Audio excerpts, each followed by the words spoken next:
Hello, नमस्कार दोस्तों। Success point study अब चैनल में आपका हार्दिक स्वागत है। तो कल अपन पढ़ चुके थे किसके बारे में? नीति निदेशक तत्व भाग नंबर 4 अपन ने क्लियर कर लिया था। आज उससे आगे पढ़ेंगे भाग नंबर 4 के। कौन सा भाग नंबर 4 के? जिसमें किसका उल्लेख है? मौलिक कर्तव्य या मूल कर्तव्य। क्या? मूल कर्तव्य। और उसमें अनुच्छेद कौन सा है?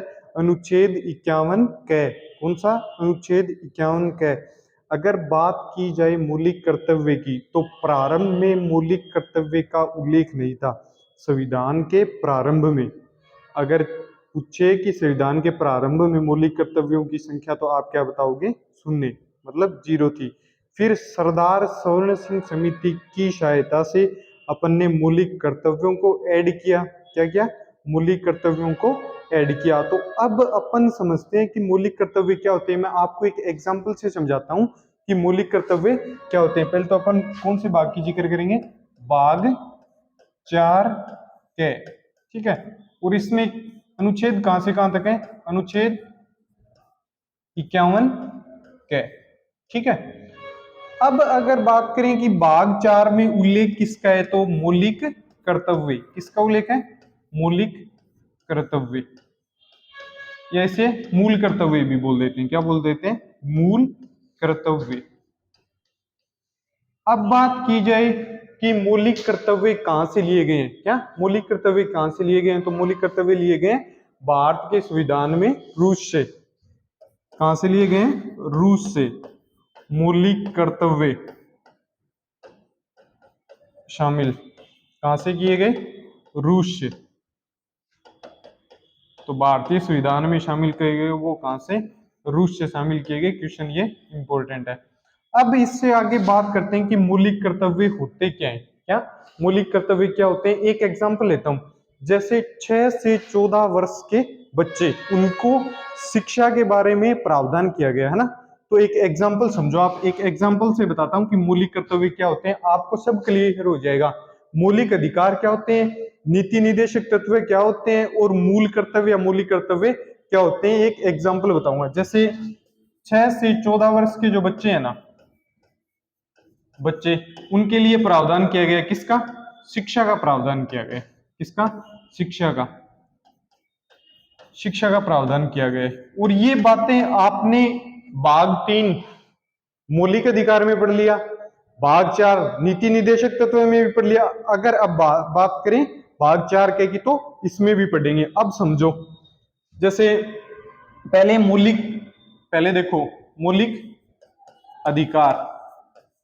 मौलिक अधिकार 2 नंबर अपन बात करेंगे किसकी? नीति निदेशक तत्व। नीति निदेशक तत्व। और इससे आगे अब आ जाते हैं मौलिक कर्तव्य। अब तीनों में आपको डिफरेंस भी पता चल जाएगा कि तीनों में क्या डिफरेंस है। समझो। अब देखो, मौलिक अधिकार। क्या मौलिक अधिकार? अनुच्छेद 21 क। क्या? अनुच्छेद 21 क में उल्लेख किया गया कि 6 से 14 वर्ष के बच्चों को अनिवार्य रूप से शिक्षा दी जानी चाहिए। ठीक है। ये किस में उल्लेख है?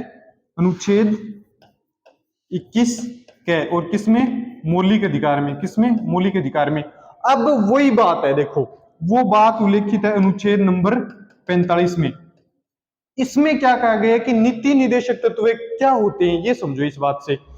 इसमें कहा गया अनुच्छेद नंबर 45 में कि 6 से 14 वर्ष के बच्चों के लिए सरकार क्या करे? शिक्षा का प्रावधान करे। किसका प्रावधान करे? तो ये एक क्या हो गया? नीति निदेशक तत्व में सिर्फ सजेशन किया जा रहा है। क्या? सुझाव दिया जा रहा है कि 6 से 14 वर्ष के बच्चे हैं, उनके लिए शिक्षा का प्रावधान करना चाहिए। और वो कौन करे? चाहे तो सरकार करे। उसको यहां से निकाल के किसमें डाल दिया? मौलिक अधिकार में। ये क्या हो गया? अनिवार्य हो गया। क्या हो गया? अनिवार्य। कि 6 से 14 वर्ष के बच्चों को पढ़ाना क्या है? अनिवार्य है। अब समझो कि मौलिक कर्तव्य में क्या है। मौलिक कर्तव्य में अनुच्छेद 51 के, इसमें उल्लेख किया गया है। क्या उल्लेख किया गया है? इसमें कहा गया कि 6 से 14 वर्ष का जो बच्चा है, उसके अभिभावक का दायित्व बनता है कि उसको क्या करे? पढ़ाए। आगे बात समझ में? अब समझो, ये मौलिक कर्तव्य एक व्यक्ति विशेष का है। मौलिक कर्तव्य किसका होगा? व्यक्ति विशेष का। नीति निदेशक तत्व क्या होंगे? सरकार द्वारा, क्या सरकार द्वारा अगर वो चाहे तो उसका प्रावधान कर सकते हैं, और मौलिक अधिकार जो एक व्यक्ति को प्राप्त है और उसको देने के लिए सरकार के बाध्य है। आगे तीनों में डिफरेंस के, इससे ये क्लियर हो जाएगा कि मौलिक अधिकार क्या है, नीति निदेशक तत्व क्या है और मौलिक कर्तव्य क्या है। ठीक है, अब इससे आगे बात करें तो कौन सी समिति से मौलिक कर्तव्य जोड़े गए? तो वो समिति है सरदार स्वर्ण सिंह समिति। कौन सी समिति? समिति का नाम क्या था? सरदार स्वर्ण सिंह समिति।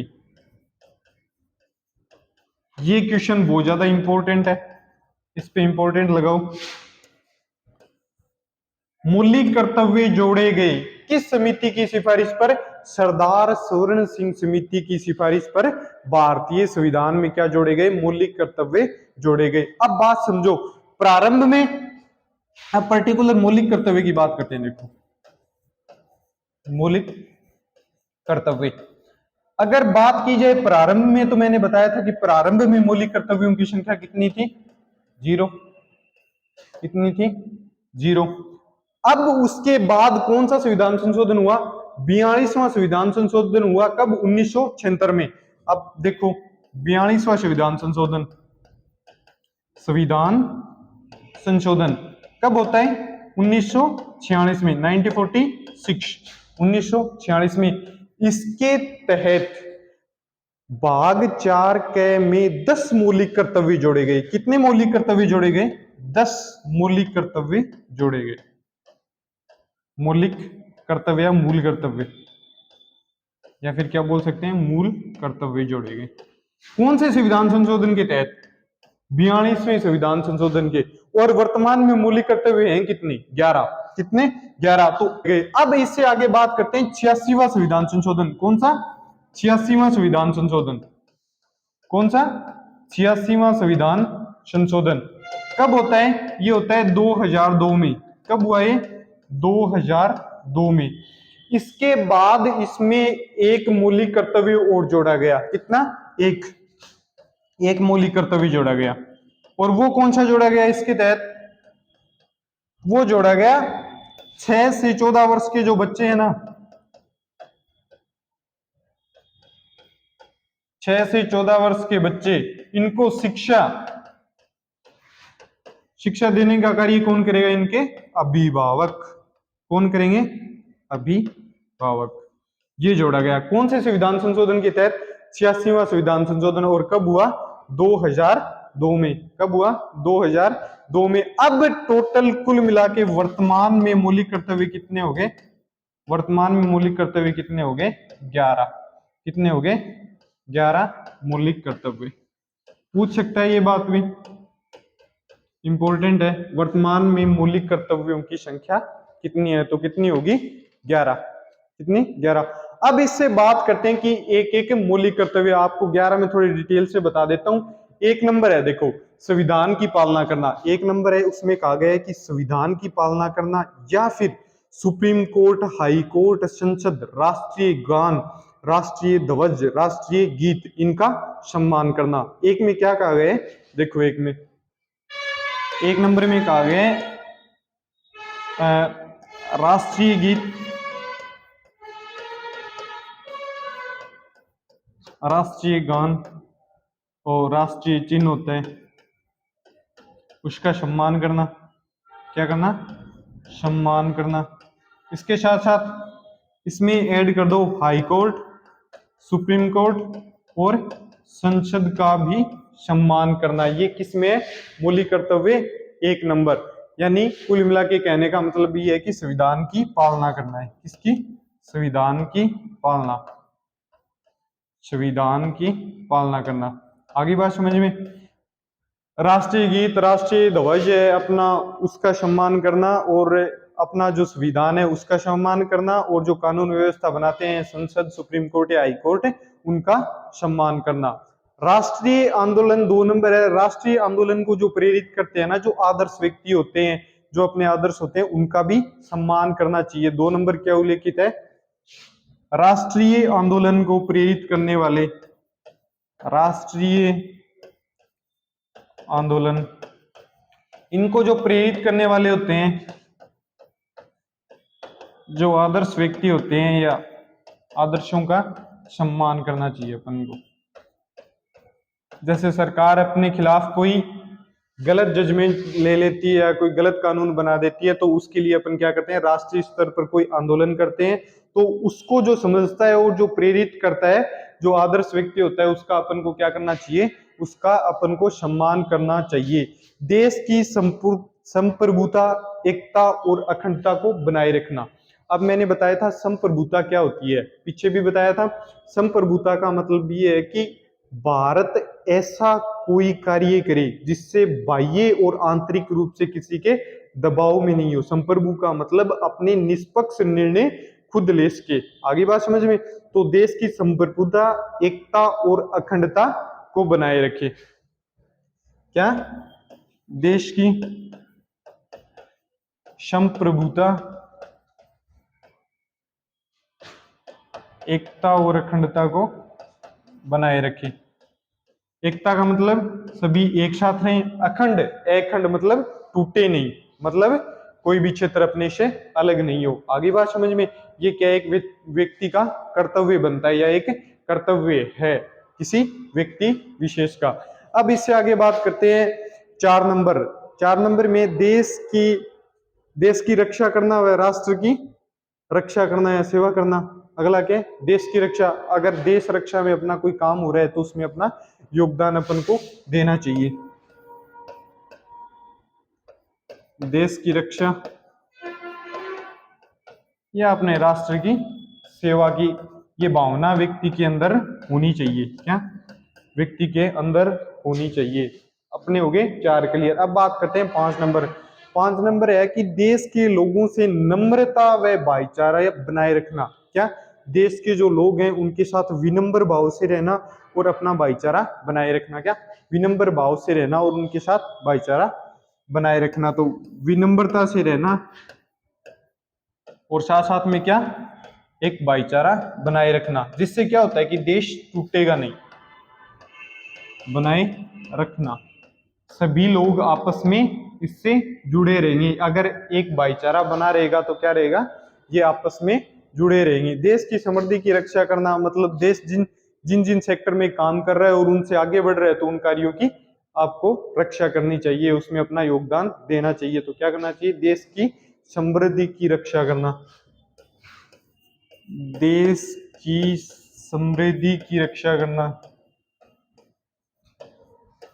मतलब देश समृद्ध हो रहा है, आगे बढ़ रहा है, उन क्षेत्रों में अपन को अपना योगदान देना चाहिए या उनकी रक्षा करनी चाहिए। आगे बात समझ में?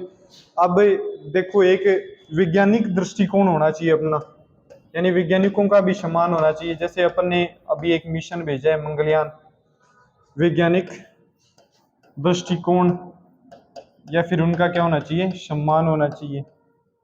जैसे अपन ने मंगलयान भेजा है, मंगलयान 3, तो उसमें अपने भारत के वैज्ञानिकों का महत्वपूर्ण रोल रहा है, तो उनका क्या करना चाहिए, अपने उत्साहवर्धन करना चाहिए। वो अपने देश को प्रेरित करते हैं और आगे तक ले जाते हैं, जिससे अपना कंट्री क्या होता है, विकसित होता है। आगे बात समझ में? अब एक बात आती है पर्यावरण, वन व वन्य जीवों की रक्षा करना। ये बात अपन देखो नीति निदेशक तत्व में भी पढ़ के, अनुच्छेद 48(1) में, कि उसमें प्रावधान किया गया था कि सरकार ऐसा प्रावधान करे, लेकिन मौलिक कर्तव्य में कहा गया है कि एक व्यक्ति विशेष का भी हक बनता है कि वो वन्य जीव और जो पर्यावरण है उनकी क्या करे, रक्षा करे। किसका दायित्व है, एक व्यक्ति विशेष का दायित्व है। अगला क्या है, 8 नंबर, पर्यावरण, वन और क्या, वन्य जीव का संरक्षण करे। ये एक व्यक्ति का भी दायित्व बनता है। क्या बनता है, व्यक्ति का दायित्व बनता है। अब आती है उसके बाद देखो, जैसे सार्वजनिक स्थल होते हैं, कोई सार्वजनिक पार्क है, सड़क है, तो आदि इनको अपन को नुकसान नहीं पहुंचाना चाहिए। यानी सार्वजनिक संपत्ति का अपन को क्या करना चाहिए, सम्मान करना चाहिए, उसकी देखरेख करनी चाहिए। तो सार्वजनिक संपत्ति की क्या करनी चाहिए, अपन को रक्षा करनी चाहिए। सार्वजनिक संपत्ति की रक्षा।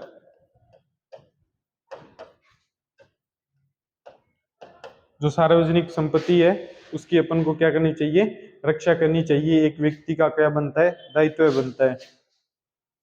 अब है व्यक्तिक, क्या यानी व्यक्ति विशेष की बात की जाए तो सामूहिक भलाई के लिए तैयार होना। जैसे एक बात बताओ, जैसे कोई आंदोलन वगैरह चल रहे हैं या फिर कोई व्यक्ति विशेष, किसी व्यक्ति के साथ अन्याय हो जाता है, अगर उसकी भलाई के लिए आज अपन तैयार नहीं रहेंगे या उनके साथ नहीं खड़े होंगे तो कल अपने साथ कौन खड़ा होगा। आगे बात समझ में।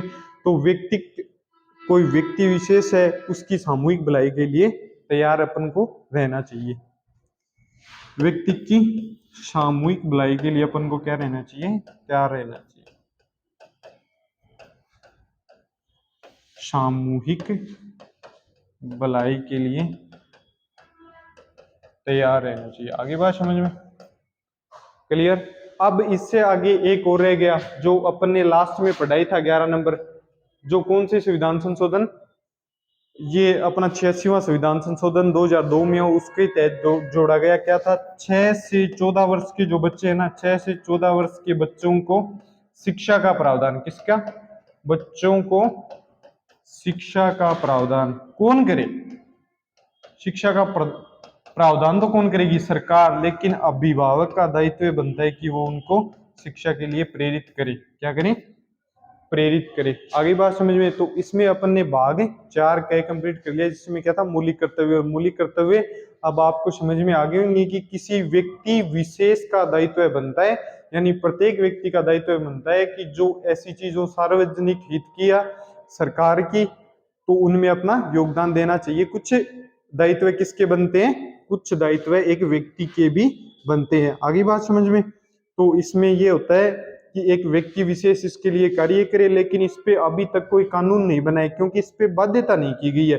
अगर कोई व्यक्ति चाहता है तो मौलिक कर्तव्य इनकी पालना कर सकता है, कानून नहीं बना है। ये क्या है, कानून नहीं है, यानी न्यायालय में वाद योग्य नहीं है। आगे बात समझ में। तो आज की क्लास में सिर्फ इतना ही, आगे अपन कल पढ़ेंगे भाग नंबर 5। धन्यवाद।